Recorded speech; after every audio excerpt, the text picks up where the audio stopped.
So far, we have seen deterministic finite state automata, examples and formal definitions. So in this class, we are going to discuss about properties of transition function in a DFA and the notion of correctness for a DFA design. So first we will start with properties of transition function in a DFA. An example DFA is shown in the figure. Question is, how many transitions are possible for a simple from a state? So from the example DFAs that we have discussed, from a given state, how many transitions are there for an input simple? We can try to understand it with examples. And here in the given DFA, only two input alphabets are there, A and B. So what is the transitions for A? If you look at, you can see that from every state, there is a single transition for A. From these states also, you can see that there is a single transition for A. For B also, you can see that the transition is unique from every state. And the answer to this question is that from every state, there is exactly one transition from a state for a given input simple. Okay, so that's a property of transition function, and hence we can say that the total number of transitions in a given DFA is this number, that is the cardinality of the input set, the number of alphabets in the input set multiplied by the number of states in the DFA. In this example, we have the number of transitions as 2 into 6. There are two simples. From each state, 2 transitions. So 2 into 6 is equal to 12 transitions are there. Okay. So now, what do you mean by the computation or execution of a DFA on an input?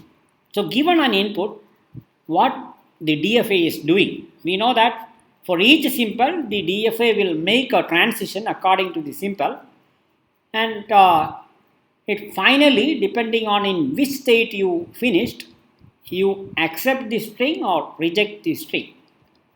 Okay, so the processing of the input by an automaton is called a computation or the execution of the DFA. We can consider an example. So for this DFA, suppose this input is given A, B, A, A. So what is the machine doing? You start from the start state, and this is what you do. You travel along the edges for the simples in the input. Okay, this is what you do. A, B, A, A. And finally, you reached into a state Q0, which is a final state, and so you say that input string is accepted. Okay, so in terms of a graph, what you are doing is you are traversing a path in the graph for the input string. Consider another input. It's BABAB. You start from the start state. You know that unique transition is there. So you just follow that transition. B, A, B, A, B. In this case, the processing terminated in a non-final state. So you reject.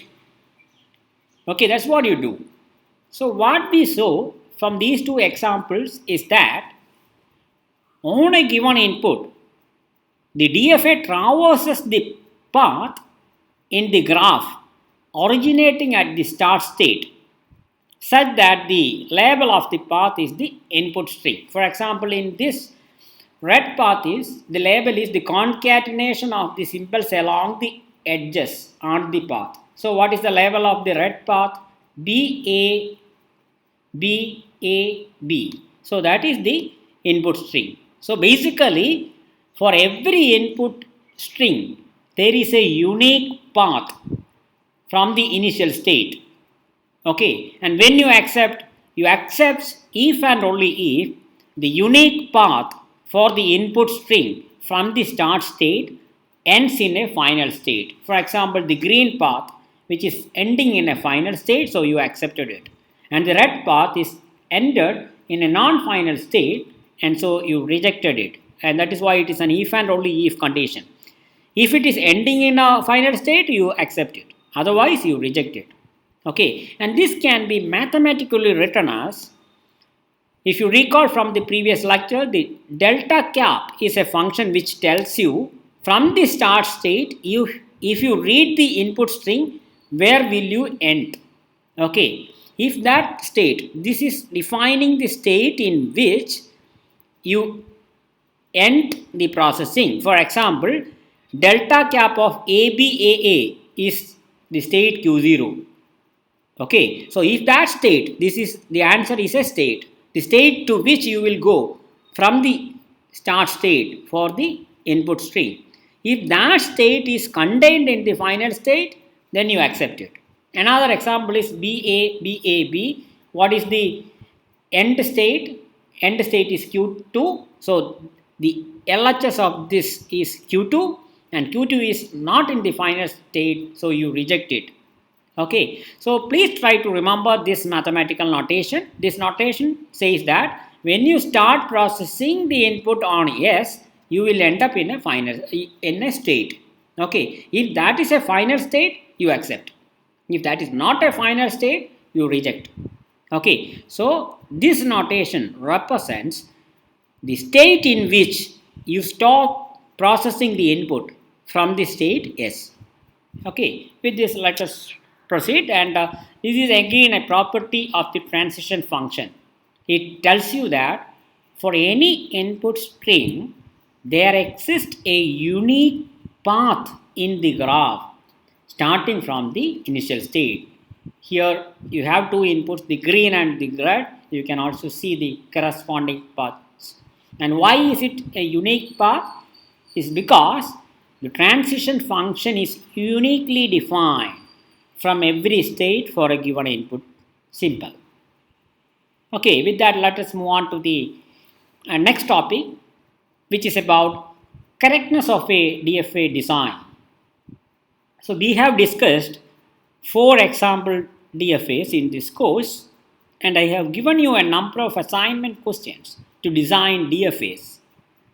And every time, either we claimed that the language of DFA is something, or I have given you a language and asked you to design a DFA. Now the question is, given a DFA, what is the guarantee that the DFA is correct? And the correctness is defined like this. The design of a DFA is said to be correct if it is both sound and complete. Okay, correct means the DFA design is satisfying 2 properties, that is soundness and completeness. A DFA design is said to be correct if it is both sound and complete. Okay, now what is the soundness? It's defined as when a DFA is both sound and complete, it is correct. Then the question is, then what is soundness? I can try to explain it using an example. What is soundness? So here a DFA for odd number of A's is given. Now the question is, what do you mean by soundness? Soundness is this. Soundness says that if a DFA is sound, that means if I, that is the DFA is telling if I accept X, then X contains odd number of A's. That means if the DFA is accepting a string, then the string is in the required language. If it is odd number, if the language is odd number of A's, the DFA should not accept a string with even number of A. That is an example. Okay, so soundness means if a DFA accepts, then the string, accepted string must be in the language, in the required language. Okay, mathematically you can write this as, if X is in the language accepted by the DFA, then for this example, the number of A's in X is odd. Okay, that is if a string exists in the language accepted by the DFA, then in fact that string is in the required language, and that is soundness. Means if something is accepted, that is correct. Then it remains to define what is completeness. The same DFA, and completeness means this. If X is a string containing odd number of A's, then the DFA should accept it. The DFA is saying if X contains odd number of A's, then I accept X. Okay, that is completeness. That means every string in the required language must be accepted by the DFA. And this can be mathematically formulated as if the number of A's in X is odd, then X must be in the language of the DFA. Okay, so soundness means if the DFA is accepting something, then that is in the required language. So it is not wrongly accepting anything. That is soundness. Completeness means every string in the required language is accepted by the DFA. So the DFA is not missing any good strings. That is completeness. Soundness means the DFA is not accepting any bad string. Okay. Now it reminds us to see how one can prove soundness and completeness. Okay. And you can use a very common proof technique, namely principle of mathematical induction. Okay, so in the next class, we will see what is principle of mathematical induction, and after that, we will use the principle of mathematical induction to prove the soundness and completeness of a DFA design. Thank you.